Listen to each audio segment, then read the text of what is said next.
So, have any of you ever considered being your own boss and possibly having your own business someday?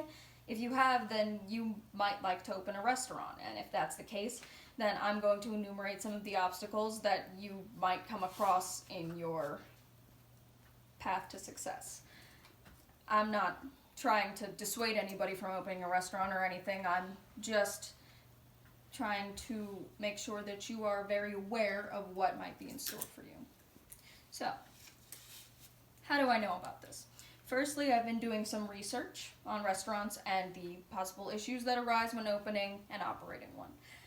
Also, I'm in the culinary arts program, so I have met many past restaurateurs and current chefs that know a lot about the food service industry. Also, my family has a deep history in the food service industry, and I'm lucky enough to be the daughter of someone who is actually a restaurateur currently, and I myself have been working in the food service industry for a few years, so I have a little bit of first-hand experience. So some of the things I'm going to be going over are the financial costs in opening and maintaining a restaurant, problems that may arise with creating and maintaining an ambiance and customer satisfaction, and issues that may occur between staff and with suppliers during your restaurant operations. Firstly, according to an article by Sagar Neve of the Entrepreneur India publication, most restaurants don't turn a good profit for the first several months or even years of being open, and so it's best that you keep some capital saved away just in case for a rainy day. Also, if you have personal belongings or personal property attached to the business that's not good, it's recommended that you keep yourself as legally separated as possible, and your personal assets as well. An article from Fundera, which is a small business loan company, notes that the U.S. Bureau of Labor Statistics estimates a rate of restaurant failure within the first year of about 17%, and some of the higher rates are even like a quarter of businesses within the first year. And the median lifespan for a food service business is only about 4.5 years. Now, that sounds really scary, but even successful restaurants have their slow periods, especially during recessions. And a Stanford study shows that entrepreneurs who failed once in businesses were more likely to succeed a second time, and every subsequent time thereafter, they're more likely to succeed because of built wisdom, according to Fundera. Now that we've gone over a little bit of the financial issues, let's address the issue most common in food service: the customer is always right. So when thinking about the customer, it's important to understand that the atmosphere is vital to making the customer happy and comfortable. And many people don't realize how much goes into this facade that you're trying to create.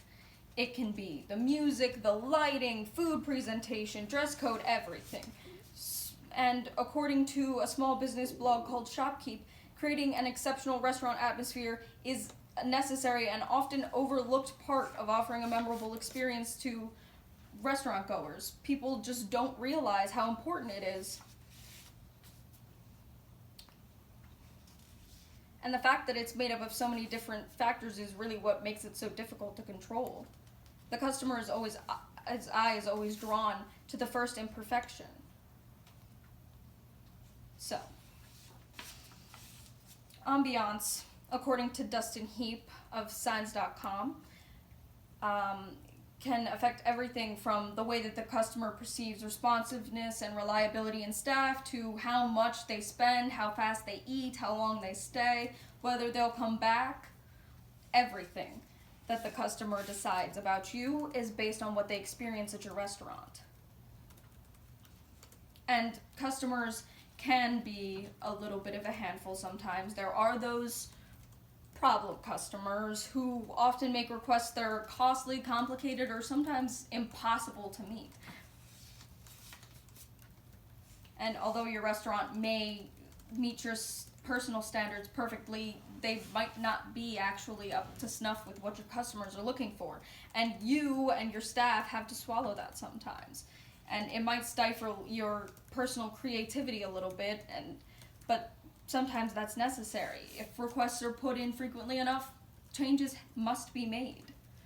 But that doesn't necessarily mean that you shouldn't use discretion when reviewing criticisms. Some criticisms can be constructive, but some of them are also not necessarily useful.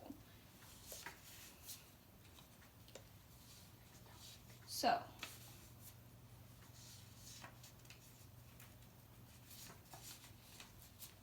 while these demands can be trying for staff, there are a few other things that you need to consider that aren't necessarily customer based, like the staff themselves. For example, you should always consider hiring employees who are hardworking and can properly handle their positions, and who know how to communicate with people and provide a good environment for your guests. It's according to Dustin Heath of the same Science.com. Dustin suggests that you always hire people who are competent with their job, hardworking, friendly, and according to Tracy Campanelli of Salvatore's Pizzeria and Restaurant, contentment breeds loyalty in your employees. The business operates much better when you're friendly with staff, particularly when you're working side by side with them.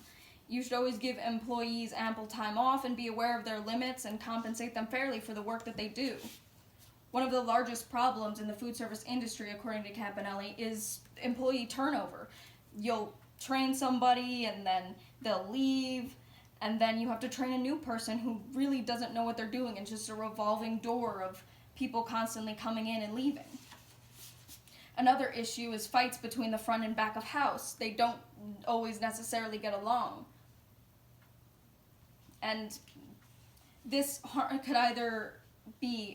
relationship could either be a harmony that holds your restaurant together, or it could be the thing that breaks it all apart and destroys what you've built up all this time. So, while restaurant employees can be a little bit rough around the edges and develop a thick skin, they can also become a very tightly knit family, and that's really what you're looking for. So to promote that, you should always make sure that your employees get along very well.